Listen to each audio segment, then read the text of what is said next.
Good morning students. Previously हम nastic movements को discuss कर रहे थे। इसमें हमने एक फोटो नास्टिक को डिस्कस किया था। आज हम जैसे नेक्स्ट थर्मो नास्टिक को डिस्कस करेंगे। जैसे आपको पता है कि चाहे ट्रॉपिक मूवमेंट हो या नास्टिक मूवमेंट्स हो, both are due to the external stimuli. फिर जो ट्रॉपिक मूवमेंट्स या ट्रॉपिज्म होती है वो डायरेक्शनल होती है, और नास्टिक जो है वो नॉन डायरेक्शनल होती है। प्रीवियसली हमने एक फोटो नास्टिक या फोटो नास्टिक मूवमेंट्स के बारे में डिस्कस करा, जिसमें आपने देखा कि सर्टेन फ्लावर्स जो हैं दे ओपन एट डे लाइट, और कुछ ऐसे सर्टेन फ्लावर्स होते हैं जिनको लाइट लगने से जिससे फ्लावर क्लोज हो जाते हैं। इसका मतलब है कि सारे फ्लावर तो लाइट लगने से ओपन नहीं होते हैं। तो ये नॉन डायरेक्शनल टाइप की मूवमेंट्स हैं। अब हम जैसे नेक्स्ट कैटेगरी थर्मोनास्टी पढ़ते हैं। और बाय द वे आपने नास्टिक मूवमेंट्स के हवाले से पढ़ा था कि ये सारी जो है due to the change in turgor pressure, turgidity की वजह से ऐसी मूवमेंट्स होती है। अक्सर जो ऐसी टर्जिडिटी की वजह से ही मूवमेंट्स होती है। तो थर्मोनास्टी एक वेरी इंटरेस्टिंग फिनोमेना होता है। एक ऐसे प्लांट्स होते हैं जिसे हमारे बुक में भी एग्जाम्पल दिया गया है, इंडियन टेलीग्राफ प्लांट। उस प्लांट का नेम है इंडियन टेलीग्राफ प्लांट। जैसे thermo refers to temperature, temperature variations की वजह से देन उनकी जो लीफलेट्स के अंदर एक रिदमिक मूवमेंट होती है। रिदमिक की मीनिंग होती है एक पैटर्न के अंदर, और then rhythmic movements just leaflet एक में नहीं, जितने भी प्लांट के अंदर लीफलेट्स ऐसे होते हैं उन सब के अंदर होती है, कलेक्टिवली साथ होती है। तो इस वजह से इस प्लांट का इवन डांसिंग प्लांट भी जिसे कहते हैं।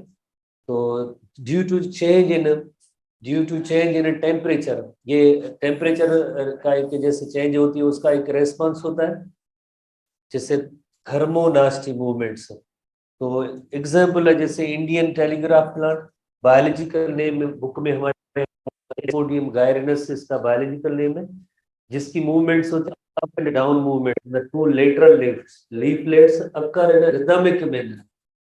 तो लीफलेट्स होते हैं, जैसे हम इलस्ट्रेशन देखते हैं, जैसे ये लीफलेट्स है फॉर एग्जाम्पल, जैसे ये लीफलेट्स है रिदमिक मैनर में, up and down movement, up and down movements rhythmic pattern में होती है। तो इसी तरह से एक प्लांट के अंदर जितनी भी जैसे लीफलेट्स होंगे तो ओवरऑल टेम्परेचर की वेरिएशन की वजह से ऐसी मूवमेंट्स होंगी, तो इस वजह से इन्हें डेंसिंग प्लांट भी कहते हैं। जस्ट एक छोटे से इनमें क्वेश्चन होते हैं, जैसे हर एक टाइप का मूवमेंट होता है, किस प्लांट के अंदर होता है, वो ऐसी चीजें आपने याद नहीं होती। बुक के अंदर इतनी ज्यादा तफसील नहीं है, तो आप इतनी में जरूरत नहीं है। अब नेक्स्ट चलते हैं। देन सीस्मोनास्टी है। सीस्मो लफ्ज की मीनिंग होती है जैसे सीस्मो शेप का शॉक, और वो कैसे स्टिमुलस जैसे वो शॉक, जैसे अगर आप देखें कोई भी एनिमल है, कोई एनिमल किसी छोटे एक ट्री के करीब या प्लांट के करीब से गुजरता है, उसको टच होता है तो यकीनन उनके पार्ट के अंदर वाइब्रेशन हो जाती है। इसी तरह से जैसे एक फास्ट एक जैसे विंड लगती है ब्रांचेस को, जैसे वो प्लांट के अंदर जैसे वाइब्रेशन हो जाती है। तो यानी ड्यू टू शॉक और कांटेक्ट और वाइब्रेशन वो कैसे होती है, बाय टच स्टिमुलस।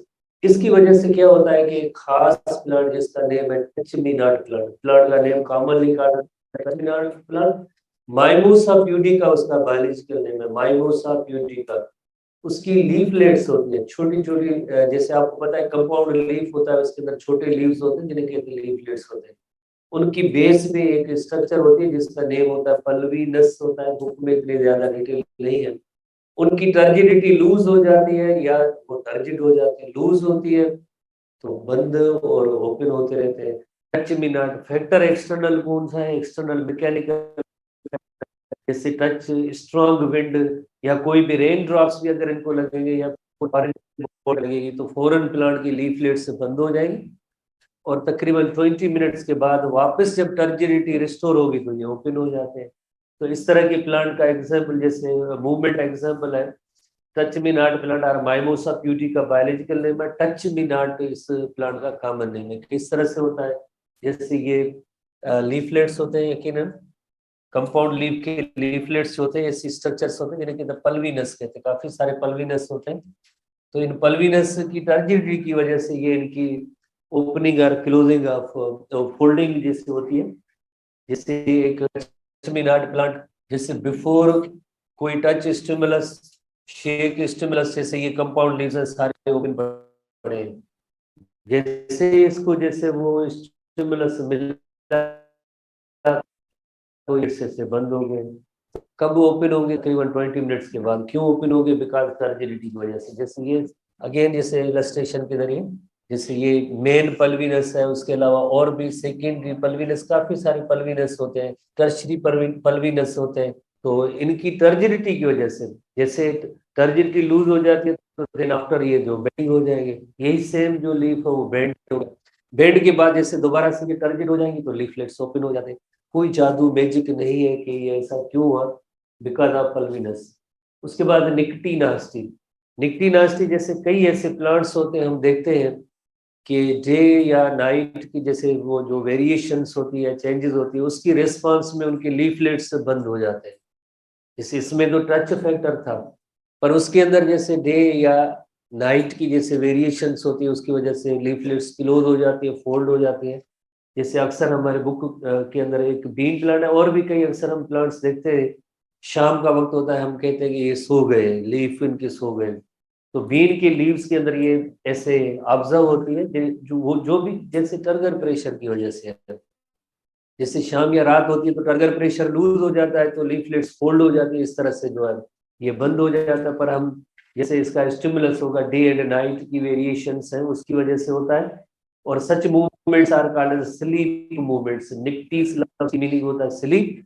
जैसे इंसान के अंदर नॉर्मल स्लीप टाइम जो नाइट का होता है, तो बिल्कुल इसी तरह से इन प्लांट्स के अंदर भी नाइट टाइम में जैसे लीफलेट्स फोल्ड हो गए तो इस वजह से हम इन्हें कहते हैं स्लीप मूवमेंट्स कहेंगे। Such movements are called sleep movements. जैसे ये फॉर एग्जाम्पल जैसे लीफलेट्स होते हैं अक्सर ये ओपन होते हैं, डे टाइम में देखें ये ओपन होते हैं, पर जैसे नाइट टाइम होती है तो ये सारे लीफलेट्स जैसे स्लीपिंग स्टेट यानी फोल्डिंग हो गई है, बिकॉज ऑफ टर्गर प्रेशर ही लूज हुआ है रात के वक्त या शाम के वक्त। जैसे हम देखते रहते हैं कि ऐसे लीव जो है हमारे यहाँ कॉमनली जो फोल्ड हो जाते हैं, ऐसी मूवमेंट्स को हम कहेंगे निक्टीनास्टी मूवमेंट। आखिरी कैटेगरी हेप्टोनास्टी। आपको याद होगा हमने एक थिग्मोट्रापेजम पढ़ा था, थिग्मोट्रापेजम पढ़ा था, और उस कंप्लीट किया था हेप्टोनास्टिसियन। You know very well. Thigmo की मीनिंग भी टच है, हेप्टो की मीनिंग भी टच है। थिग्मोट्रापेजम में प्लांट खुद जाके किसी ऑब्जेक्ट को टच करता है, प्लांट खुद जाके किसी ऑब्जेक्ट को टच करता है, थिग्मोट्रापेजम। और यहाँ पे क्या है, कोई ऑब्जेक्ट आके प्लांट को टच करती है। जैसे इंसेक्टिवोरस प्लांट का एक एग्जाम्पल है डायोनिया म्यूसिप्यूला, या जैसे वेनस फ्लाईट्रैप कहते हैं। उसके लीफलेट जैसे ओपन पड़े तो फर्स्ट ईयर में जैसे अगर आपने पढ़ा हो कार्निवोरस इंसेक्टिवोरस प्लांट की हेडिंग के अंदर लीफलेट्स ओपन पड़े होते हैं, 3 सेंसरी हेयर्स होते हैं। जैसे कोई इंसेक्ट आके इनको टच करता है, इंसेक्ट आके टच करता है तो ये इनकी लीफलेट्स फोल्ड हो जाती है और इंसेक्ट को ट्रैप कर लेते हैं। इंसेक्ट आके टच हुआ, प्लांट जाके किसी को टच नहीं हुआ, इंसेक्ट आके इनको टच हुआ तो लीफलेट्स फोल्ड हो गई। Such type of movements are called the heptonastic movements are heptonastic. Touch stimulus है, insectivorous plant का एग्जाम्पल है। और वेनस फ्लाईट्रैप, डायोनियाई म्यूसिपिलिया या इंसेक्ट जिसका नेम इंसेक्ट, इसके अंदर टचेस द प्लांट। इसमें जो मेन फीचर है, इंसेक्ट आके प्लांट को टच करता है, इंसेक्ट आके प्लांट को टच करता है, ऑब्जेक्ट आके प्लांट को टच करती है। जैसे ये वेनस फ्लाईट्रैप की जैसे ऐसे लीफलेट्स होते हैं, हर एक के अंदर जैसे फर्स्ट ईयर के अंदर मौजूद है कि 3 सेंसरी हेयर्स होते हैं, 3 सेंसरी हेयर्स होते हैं, 3 सेंसरी हेयर्स होते हैं। जैसे इनको कोई इंसेक्ट आके टच करता है तो ये फोल्ड हो जाती है। बाकी मार्जिन पे आपको पता है 12 to 20 रोज ऑफ टीथ होते हैं जो एक दूसरे में इंटरलॉक हो जाते हैं, फर्स्ट ईयर के अंदर मौजूद है। इंटरलॉक होंगे तो कैसे होंगे? इंटरलॉक इस तरह से होंगे, देन ये लीफ को स्केप होने नहीं देंगे, तो सारी इसमें इंसेक्ट को इंसेक्ट जो स्केप होने नहीं देंगे। जैसे ये जो टीथ लाइक स्ट्रक्चर है ये एक दूसरे में इंटरलॉक हो जाएगी। है लीफ, ये है लीफ वेनस फ्लाईट्रैप, इसका नेम होता है वेनस फ्लाईट्रैप। बाकी एक और सेक्शन जैसे इससे रिलेटेड है, पॉइंट्स आपको जो ग्रुप्स में जैसे शेयर की गई है, जैसे फोटोट्रॉपिज्म ऑक्सीजन की वजह से, और जैसे उनका एक्सपेरिमेंट था वो हमने डिस्कस कर लिया था। जियोट्रॉपिज्म ऑक्सीजन की वजह से होती है, एपिनास्टी हार्मोन है, प्लांट हार्मोन है, एपिनास्टी भी ऑक्सीजन है, और हाइपोनास्टी भी जिबरेलिन हार्मोन की वजह से होती है। जो ये सारी पॉइंट्स ऐसे हमारे एसटीबी बुक के अंदर है, सिंगल सिंगल वर्ड की सूरत में आप नोट करेंगे, बिकॉज कुछ ऐसी मूवमेंट्स भी होती है which are due to the hormones, जैसे बुक में नोटेड है, आप नोट करेंगे। अब हम नेक्स्ट आते हैं, जैसे कंट्रोल एंड कोऑर्डिनेशन है, उसको डिस्कस करते हैं। सबसे पहले हम कोऑर्डिनेशन को सीखेंगे। कोऑर्डिनेशन किससे कहते हैं, थोड़ा सा एक जनरल फिनोमेना है, आप जिससे ऑब्जर्व करते रहते हैं। जब भी कोई, because environment is not constant, environment is subjected to change, environment हमेशा चेंज होता रहता है, चाहे वो इंटरनल एनवायरनमेंट हो या एक्सटर्नल एनवायरनमेंट हो।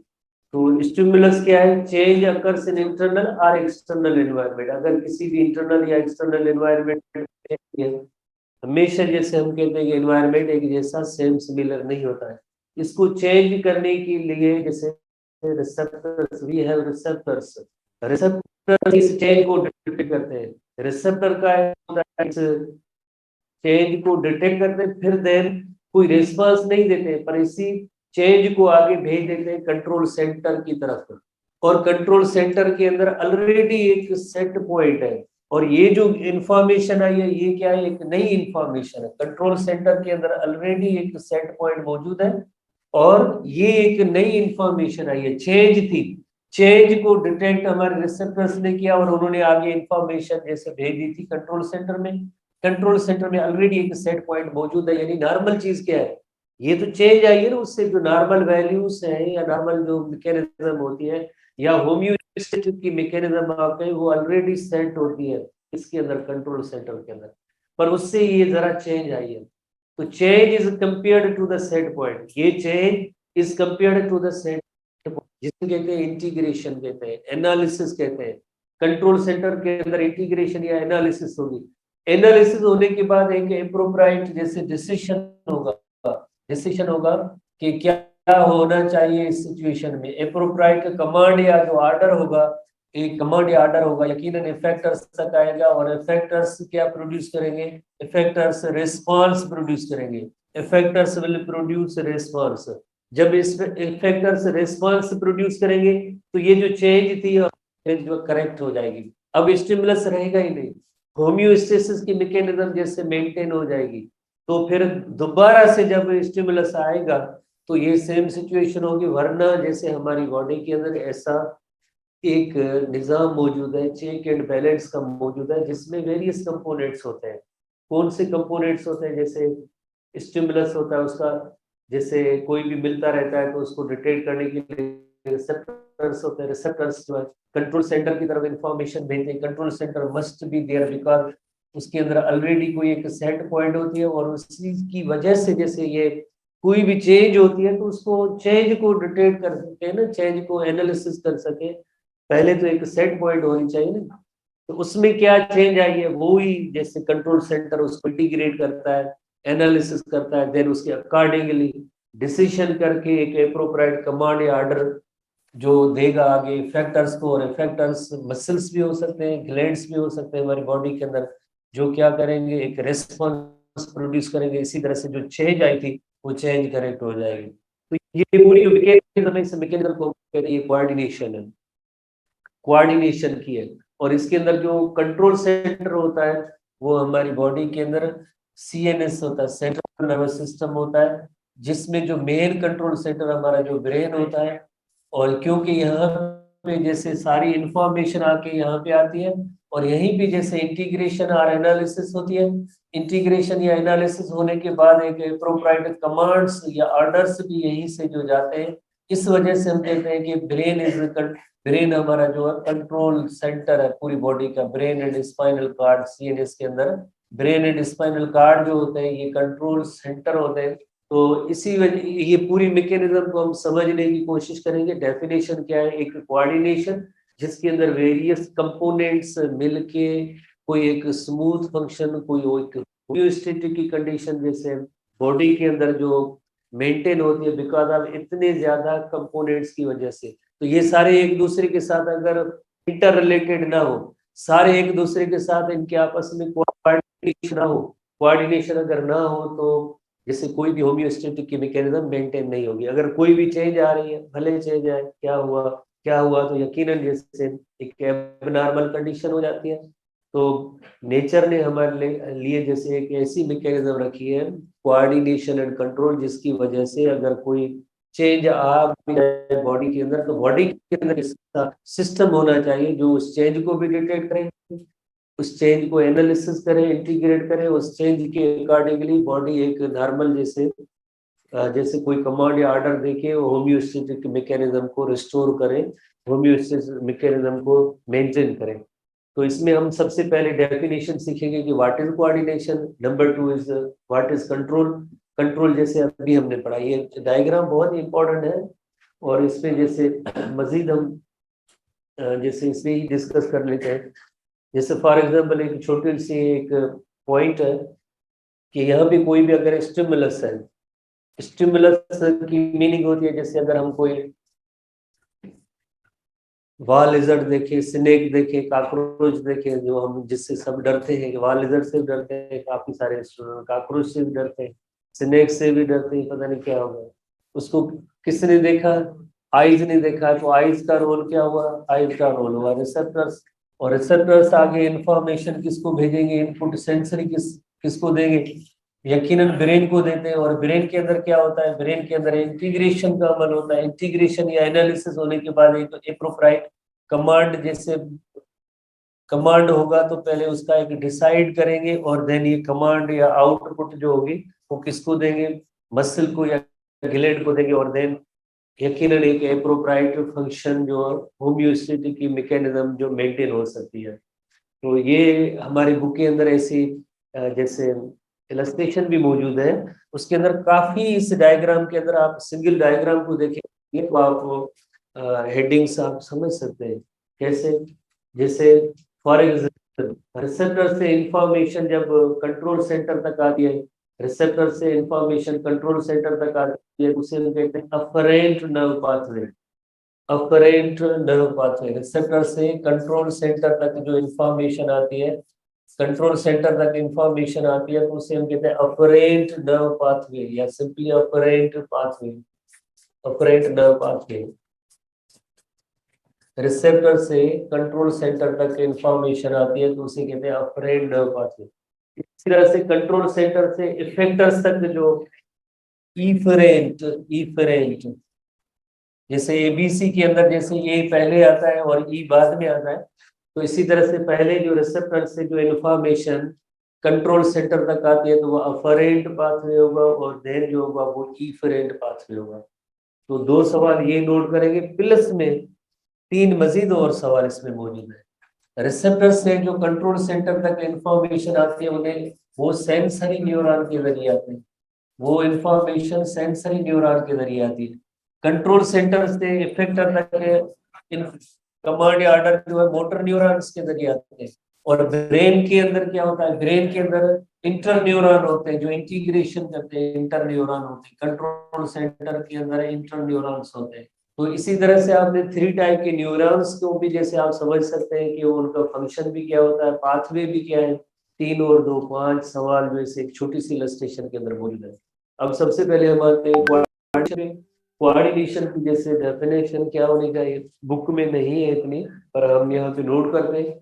Working together of various organs, different organs का एक दूसरे के साथ जैसे वर्क करना प्रॉपर मैनर में, ताकि एक एप्रोप्राइट रिएक्शन टू स्टिमुलस हो जाए, रिएक्शन टू स्टिमुलस हो जाए। जैसे हम आम एक एग्जांपल लेते हैं, जैसे रोड साइड पे जैसे आप जा रहे हैं और आप स्टिमुलस आपके लिए है कि गाड़ी का हॉर्न जो आपके कानों तक आया है, वो क्या है? स्टिमुलस। आप तो जा रहे हैं, यकीनन आप देखेंगे गाड़ी है नजदीक आ रही है तो आप स्लो हो जाएंगे, रुक जाएंगे या साइड देंगे। तो ये सब डिसीजन होगा ना जब आपने सुना स्टिमुलस ब्रेन ने, और ब्रेन ने इंटीग्रेट किया, इंटीग्रेट करने के बाद डिसाइड किया, एनालिसिस किया कि अब हमें क्या करना चाहिए।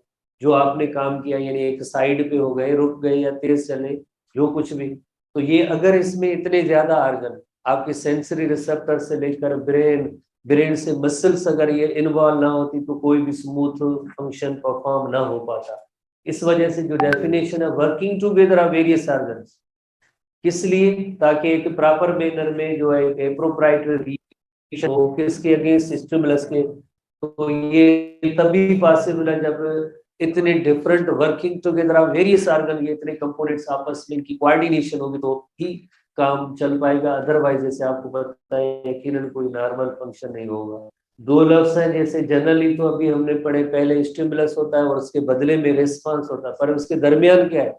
स्टिमुलस जाता है, डिटेक्ट इसको करता है रिसेप्टर, रिसेप्टर ही जैसे इंफॉर्मेशन देते हैं कंट्रोल सेंटर, कंट्रोल सेंटर में इंटीग्रेशन या एनालिसिस होती है, इंटीग्रेशन या एनालिसिस होने के बाद एप्रोप्राइट कमांड या ऑर्डर्स आते हैं इफेक्टर्स, और इफेक्टर से ही रिस्पांस यूज करते हैं। सिंपली तो हम कहते हैं स्टिमुलस का बदला रेस्पॉन्स होता है, पर इसके अंदर जो काफी सारे कंपोनेंट्स होते हैं, तो जस्ट हमें डेफिनेशन याद करनी है कि स्टिमुलस एनवायरनमेंट होता है, दैट इज कॉल्ड स्टिमुलस, और रेस्पॉन्स क्या होता है? Reaction to the stimulus is called the response. और ये कैसे अचीव होता है? This is achieved by the nervous and chemical coordination. Nervous and chemical coordination, nervous coordination nervous system के जरिए होती है, केमिकल कोऑर्डिनेशन हार्मोन्स के जरिए होती है, जो ही इस हमारे चैप्टर 3 के जो मेन टॉपिक है, नर्वस कोऑर्डिनेशन नर्वस सिस्टम के जरिए होगी और केमिकल कोऑर्डिनेशन हार्मोन्स के जरिए होगी। और इसके अंदर सबके अंदर जैसे आपको पता है कि जो ब्रेन जो होता है हमारी बॉडी के अंदर, जैसे हायर एनिमल्स के हवाले से जो सेंटर कंट्रोल सेंटर है, जो कंट्रोलिंग इन सारी मैकेनिज्म की कोऑर्डिनेशन को, जो लाइक एक ऐसा कंपोनेंट जहाँ पे सारी सेंसरी इंफॉर्मेशन भी उधर आती है, जैसे आपने डायग्राम में देखा सेंसरी इनपुट भी उधर आती है, इंटीग्रेशन भी होती है, और वहीं से कमांड या ऑर्डर आते हैं। तो हम ब्रेन की जो पोजीशन है, हम उससे कहते हैं कि ये पूरी बॉडी का जैसे कंट्रोल है या कंट्रोल सेंटर होता है, ठीक है, कंट्रोल है। अब हम एसटीबी के हवाले से देखेंगे, एसटीबी जो एसटीबी की बुक को देखना जरूरी है कि एसटीबी, ठीक है ना, 73 पेज में होगा कि in higher animals coordination of cells within body as well as whole body, जैसे हमारी बॉडी के अंदर है, इनसाइड बॉडी भी एक एनवायरनमेंट होता है, उसको भी जैसे उसमें भी चेंजेस होती रहती है, और इसी तरह से हमारी बॉडी के बाहर एक और भी इन्वायरमेंट है, एक्सटर्नल इन्वायरमेंट, उन दोनों में भी जैसे चेंजेस आती रहती है। विद इन द बॉडी भी जैसे कोई चेंज आ सकती है, और होल बॉडी विद एनवायरमेंट, हमारी बॉडी और एनवायरमेंट के हवाले से भी कोई चेंज आ सकती है।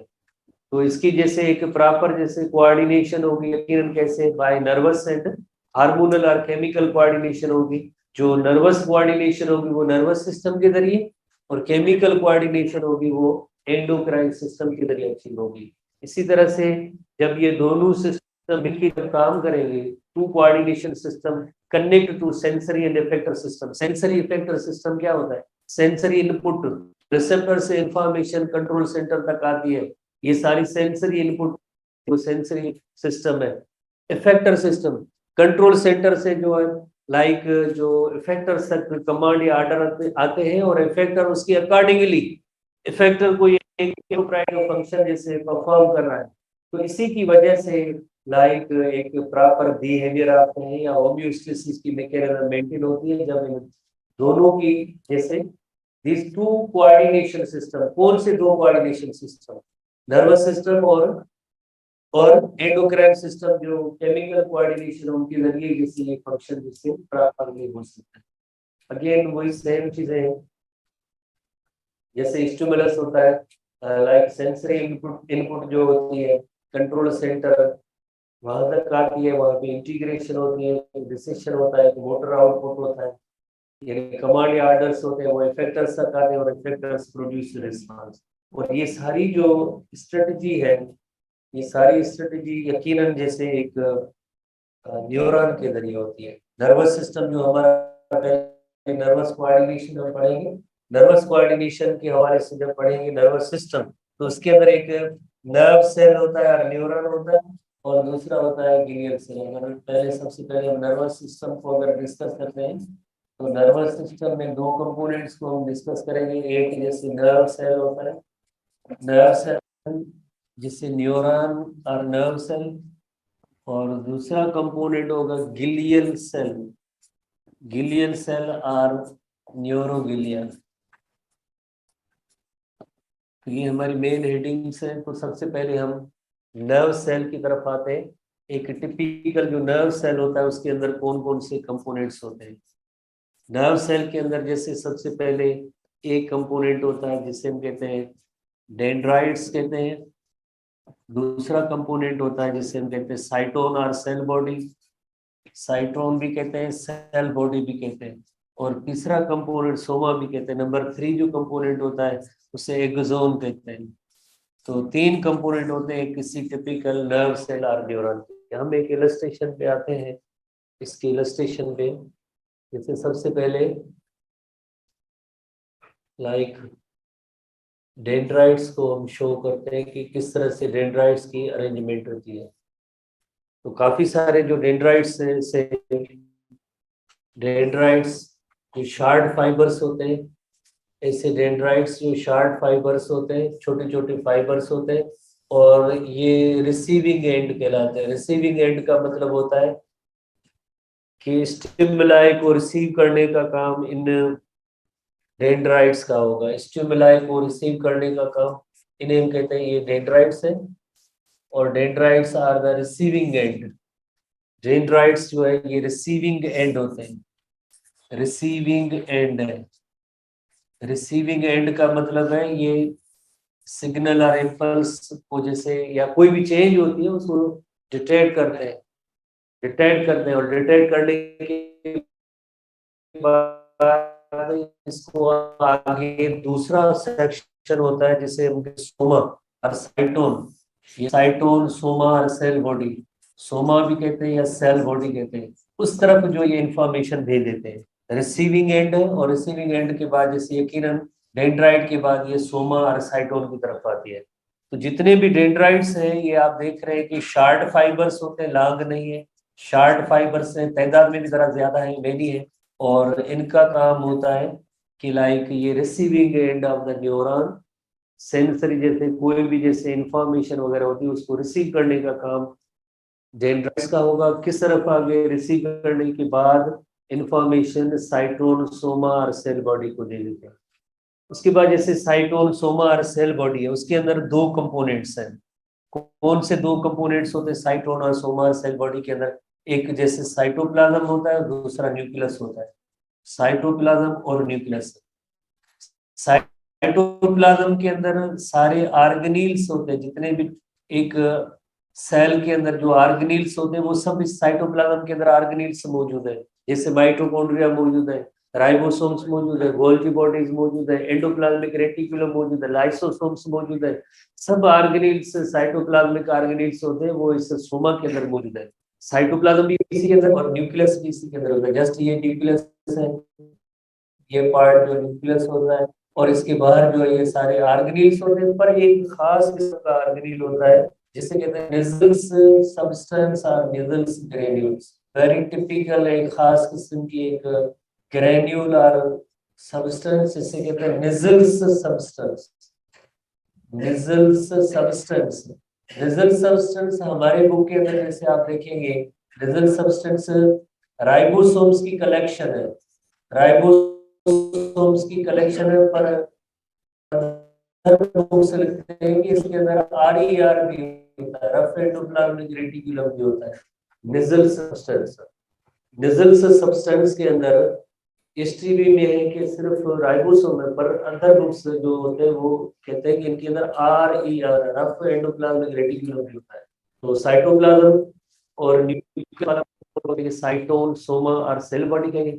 उसी के बाद एक पायरिमिड लाइक स्ट्रक्चर आपको नजर आ रही है। पायरिमिड लाइक स्ट्रक्चर है। पायरिमिड लाइक स्ट्रक्चर होती है, इसे कहते हैं एक्सोन हिलॉक कहते हैं। This is called the axon hillock. Pyramid like structure is called the axon hillock कहते हैं। इसी एक्सोन हिलॉक में एक लॉन्ग फाइबर ओरिजिनेट होता है। इसके अंदर एक आगे लॉन्ग फाइबर ओरिजिनेट होता है और इस लॉन्ग फाइबर को कहते हैं एक्सोन कहते हैं। इस लॉन्ग फाइबर को कहते हैं एक्सोन कहते हैं। देन इसकी एक्सोन की आगे ब्रांचेस होती हैं और ब्रांचेस के बाद इनकी जैसे एंड्स होते हैं जो थोड़े से नॉब लाइक होते हैं, जिन्हें कहते हैं एक्सोन टर्मिनल कहते हैं। एक्सोन टर्मिनल्स कहते हैं। टर्मिनल जो ऐसी नॉब लाइक ब्रांचेस जैसे हो जाती है एक्सोन टर्मिनल्स कहते हैं।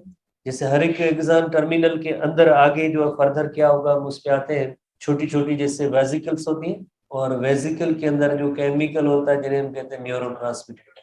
तो एक्सॉन और अगर डेंड्राइट को कंपेयर किया जाए तो एक्सॉन जैसे यकीनन एक लॉन्ग फाइबर है, लॉन्ग फाइबर है एक है, और इसे कहते हैं कंडक्टिंग एंड, कहते हैं conducting end. Dendrites are called the receiving end और ये कंडक्टिंग एंड। कंडक्टिंग एंड का मतलब होता है कि जैसे सिग्नल और इम्पल्स जैसे डेंड्राइट्स ने जैसे रिसीव किए उसके बाद देन जो है साइटोन, साइटोन के बाद axon is the conducting end. Ultimately जैसे एक्सॉन टर्मिनल, एक्सॉन टर्मिनल के बाद यहाँ पे कोई इफेक्टर आर्गन हो सकता है, यहाँ पे कोई जैसे कोई इफेक्टर आर्गन मसल हो सकती है, ग्लैंड हो सकता है, या ये सिग्नल किसी दूसरे न्यूरॉन में भी जा सकता है। पर ये जो एंड पॉइंट होती है उसे हम कहते हैं टर्मिनल कहते हैं। तो जैसे हमने टिपिकल न्यूरॉन के हवाले से पढ़ा कि इसमें एक जैसे डेंड्राइट्स होते हैं, दूसरा साइटोन और तीसरा कंपोनेंट होता है एक्सॉन होता है। एक्सॉन आगे दो किस्म के होते हैं, एक ऐसे एक्सॉन होते हैं जिन पे माइलिन शीथ होती है और एक ऐसे एक्सॉन होते हैं जिनमें माइलिन शीथ नहीं होती है। जिनमें माइलिन शीथ होती है उसे हम कहते हैं माइलिनेटेड न्यूरॉन, जिनमें माइलिन शीथ नहीं होती है वो अनमाइलिनेटेड न्यूरॉन कहते हैं। माइलिन शीथ क्या होती है उसके लिए हम थोड़ा सा बटे बटे मेटा है थोड़ा, तो इलस्ट्रेशन के जरिए थोड़ा सा कोशिश करते हैं जल्दी पॉइंट तक पहुंचने।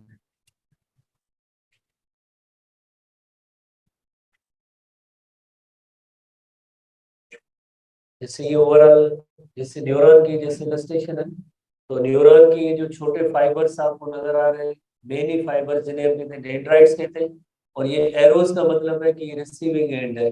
ये सारे रिसीविंग एंड रिसीव करने के बाद इंफॉर्मेशन, ये जो सेक्शन है इस सेक्शन को कलेक्टिवली क्या कहेंगे, साइटोन सेल बॉडी सोमा कहते हैं। सेल बॉडी भी कहते हैं, साइटोन भी कहते हैं, सोमा कहते हैं। इसके अंदर सारे ऑर्गेनेल्स मौजूद है, यानी माइटोकॉन्ड्रिया, गोल्जी बॉडी, राइबोसोम सब मौजूद है। पर एक खास किस्म की स्ट्रक्चर जैसे आपको ये ब्लू कलर की इलस्ट्रेशंस में नजर आ रही है, इन्हें कहते हैं निजल्स सब्सटेंस कहते हैं। निजल्स सब्सटेंस के अंदर क्या होता है, हमारी बुक के अंदर राइबोसोम पर प्लस आर भी होता है। उसके बाद जैसे इसी सोमा सेक्शन का एक पायरामिड लाइक स्ट्रक्चर है,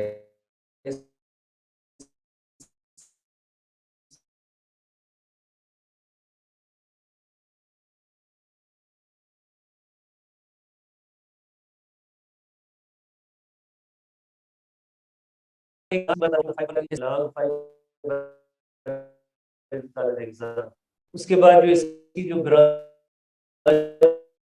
है एंड वाली ब्रांचेस जिसे हम कहते हैं एक्सॉन टर्मिनल है,